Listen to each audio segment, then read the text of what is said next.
There are 5 things that you see over and over and over again in professional watercolor paintings. Well, today I'm going to tell you what those 5 things are, and I'm going to teach you some quick ways that you can improve in each of these areas to make your paintings even stronger. Let's take a look. I have a free gift for you. Watercolor is not a very forgiving medium. It's hard to correct. So having a plan from the beginning is crucial. That's why I created this free video lesson, 7 Secrets of Fresh, Powerful Painting. I give you 7 powerful tips that will help you plan your painting, mindfully paint your scene, and most importantly, know when you are done and avoid overworking. Many students have already watched this video lesson and are seeing great results, and I know that it can help you out as well. All you have to do is follow the link in the description down below, and you can start painting more fresh and powerful paintings. All right, back to the video. Occasionally, I find it helpful to look back at the American Watercolor Society catalogs for different years. The American Watercolor Society is one of the most prestigious watercolor society in the world. They have an annual exhibition that's very difficult to get into. There are thousands of artists around the world that submit paintings, and they accept around 100 paintings, and it only happens once a year. So if you don't get in, you gotta wait again and try again next year. I find it helpful occasionally to go back and flip through some of the catalogs from their exhibitions. This is just kind of a nice way to keep tabs on what's going on in the watercolor world and to get inspiration from a variety of artists from around the world. But one thing that I've noticed is that there are some common trends among the most successful watercolor paintings in the world. So let's go through these 5 things. Number 1, the artist does not spell everything out. They leave some mystery in their painting. Leaving some mystery in your scene creates interest from the viewer. If we spell everything out, if we render everything on the painting, in my eyes, you might as well take a photograph. What makes paintings more interesting is when the viewer can engage with the scene, when they have to think a little bit about what they're looking at. Be intentional about leaving some mystery in your painting. And this can be helpful when you give your focal areas in your scene a little more attention, and everywhere else can be a looser rendering of the scene. Look how abstract this part of the painting is. It just kind of fades into nothing down here. And as you get closer to the focal area, the attention to detail is heightened and increased. There's more contrast, there's more of a sense of light. This is clearly the important part of the painting, and these nice directional lines lead us right there. We want to keep the viewer's attention in the painting, and by leaving a little bit of mystery in your scene, by abstracting the edges, by creating a little bit more of an impression in some areas of your painting, you will create more engagement in your painting. Number 2, focus on atmosphere. The atmosphere of the scene, the time of day, the feeling that you have when you look at this scene, the long shadows, the hazy light, the fog in the scene. If we can focus on the atmosphere of the scene, we can elevate our work from just being a picture on paper to being something that can evoke more feeling. This is a friend of mine from Kansas City, Richard Sneary, and a beautifully rendered scene. Look at that sense of atmosphere that he created. Nice morning feeling of light.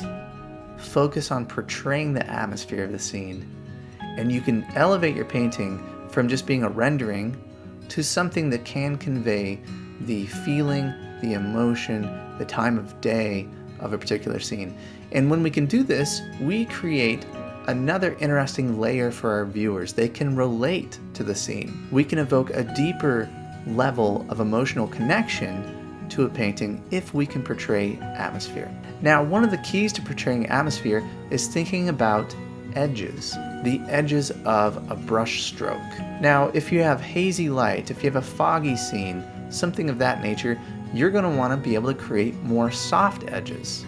The best way to do this in watercolor is to paint on a damp surface, a wet surface. That is how we create more soft edges. If the light is more direct, you are going to need harder edges. If you can learn how to use different edges to portray the atmosphere of the scene, you can create a more transcendent painting.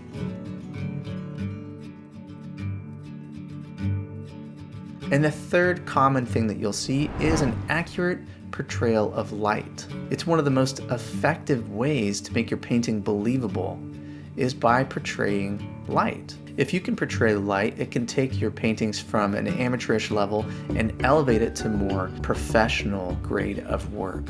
If we want to portray light, it all comes down to values. We must get better at seeing values and painting values. It's what we're all after. We're all trying to portray the light, and that will definitely elevate your work into another hemisphere if you can understand values and paint them correctly.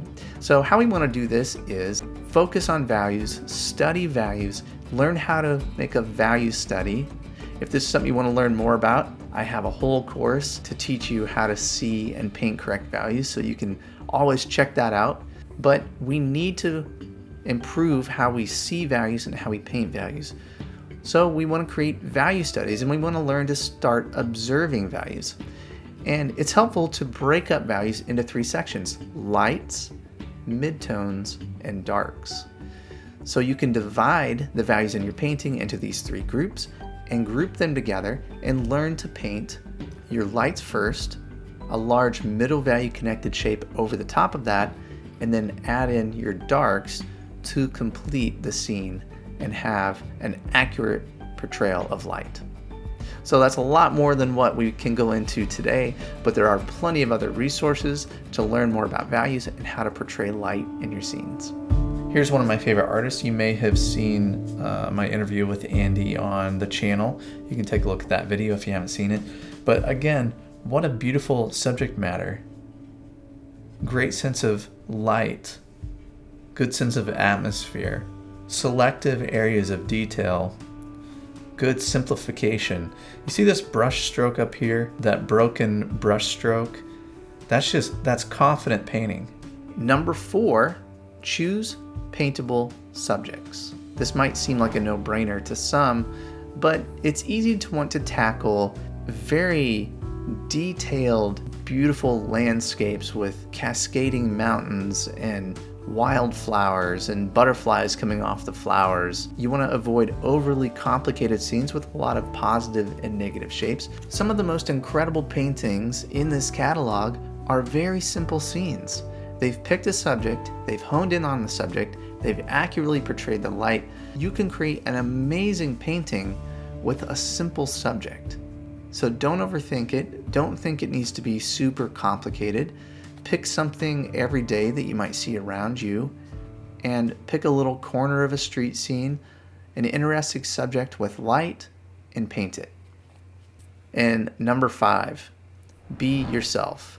I know, before you tune out and feel like this is a feel-good, cheesy add-on, hear me out real quick. There is no way to learn how to paint without absorbing influences from other artists. That's a natural part of learning, and every artist that you've ever admired has absorbed their own influences. But it's the next step that's really important too. You can absorb influences and you can learn, but then eventually you need to develop your own visual language over time, your own style over time. Throughout the centuries, throughout years, artists have done master copies.